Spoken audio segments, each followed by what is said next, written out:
The first thing that we have to talk about is accessibility.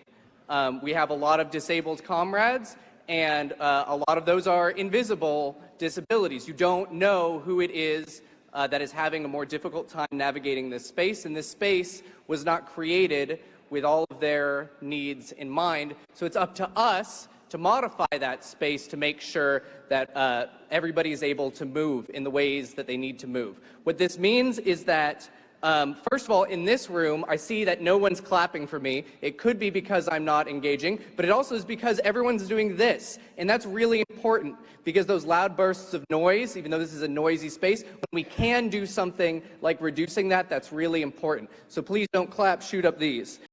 Invisible disability? You mean like suffering from sensory overload? Remember, no clapping, no clapping, jazz hands only, jazz hands! In terms of movement, right, you'll notice that a lot of these floors are connected by elevators. Those elevators are very slow. If you are able to use the stairs that are immediately outside, and even better, if you're able to go across the way to use the stairs in the corners, that's going to free up space for people who have to rely upon the other forms of transportation. If you can use the stairs, use the stairs. If you are able to use the escalators, use the escalators. And if you need the elevator, the marshals are going to be trying to do our best to make sure that access to that is reserved for people. Just, yeah. Yeah. Yeah.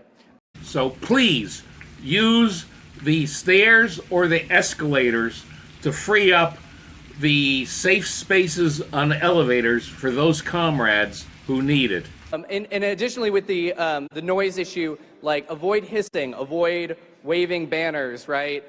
Because there's all sorts of things. If you don't know what to do, show up these, right? I'm sure there's lots of ways that we can communicate to each other without needing to rely on something that's going to hurt somebody else. Loud noise at a convention?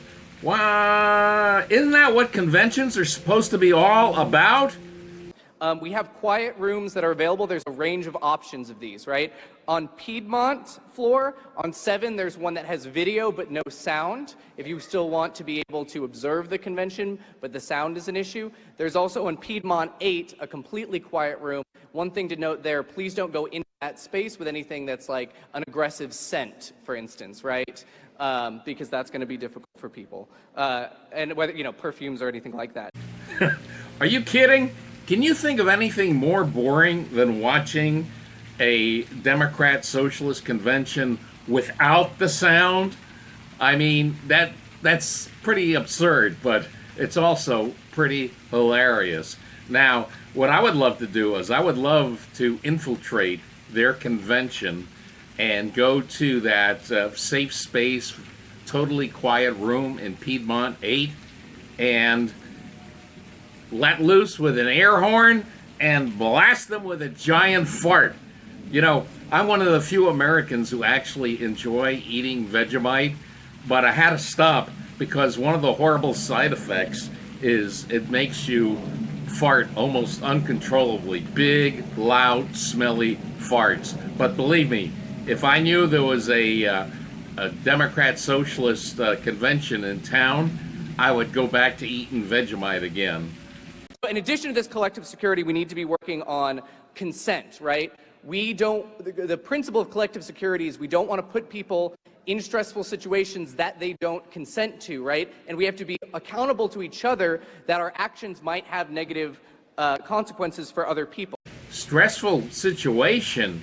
That's what conventions are supposed to have. Stressful situation. You're supposed to argue. I mean, can you imagine at the Constitutional Convention they couldn't even agree to the First Amendment because James Madison has to be in a safe space in the quiet room of Piedmont number 8? So first and foremost, use the proper doors, right? Don't try and exit through these or any other sort of like fun shortcuts you see. We really need to keep those closed.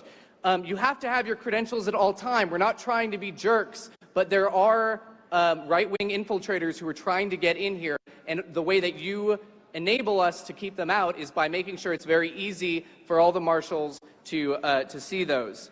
We're also talking about de-escalation, right?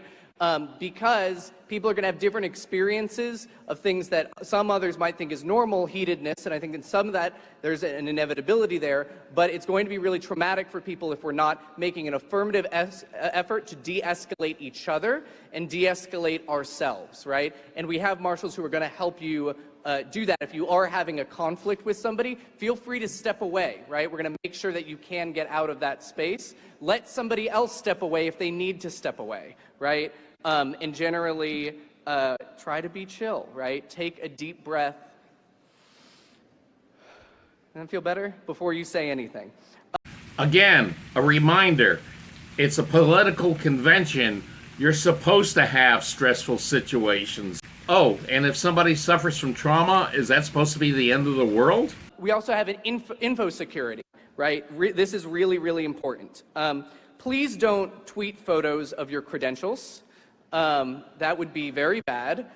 Please don't share your credentials with other people. If you have friends here that you would like to be here and they don't have credentials, don't let them in. Don't make exceptions for those people because it makes it really hard to take care of the people. Don't really talk to anybody who doesn't have a credential, especially if they claim to be from the press. You have no idea who that person is. Please do not talk to anybody who identifies themselves as a member of the press without having credentials. Don't talk to cops. Don't talk to MAGA assholes. We're almost there. But thank you. Do not talk to anybody. Please remain completely paranoid. We are going to be visited tomorrow by some MAGA protesters. Is there anybody here who's done abortion clinic escort work? Awesome. It's a very similar operation to that, right? With abortion clinic escort work, you don't want to engage with the MAGAs. You don't want to engage with them at all because the priority is getting people in and out safely without them being harassed by anybody. So by you engaging with them, you are putting danger and stress on your comrades who didn't consent to that. By all means, don't talk to cops if there are cops there for any reason at all, right? And if you do see someone talking to cops, let the marshals know. Please let the marshals know so the comrades can purge them from the party. The last thing is, we have a tough job here. You have a tough job here. And the other tough thing here is making sure that everybody's voice is heard. I know that the folks up front are going to do their best to make sure everyone's voice is heard during the debates. Our marshals are going to be running microphones. They're going to be holding on to those microphones. And please, do your best to respect that and communicate with us if, you need the mic held differently for you for any kind of reason. But please let them make sure that everyone has access to those, and we take it low and slow in terms of getting everybody access to those. And please let us know if you have any kinds of conflicts, any problems about mobility, any problems about finding what you need, any problems or conflicts with other people, or anybody who you see without credentials that you think we should have our eyes on. Please let us know. We are safe and we are strong because there's power in collective work, and that's exactly what we're doing here, and we're going to rely on you to make that happen. So I'm very happy to be working with you on this project, and I hope everyone has a great convention. Thank you. Please report anybody without credentials to the marshals so we can keep you safe from any ideas outside our trust fund kids socialist bubble.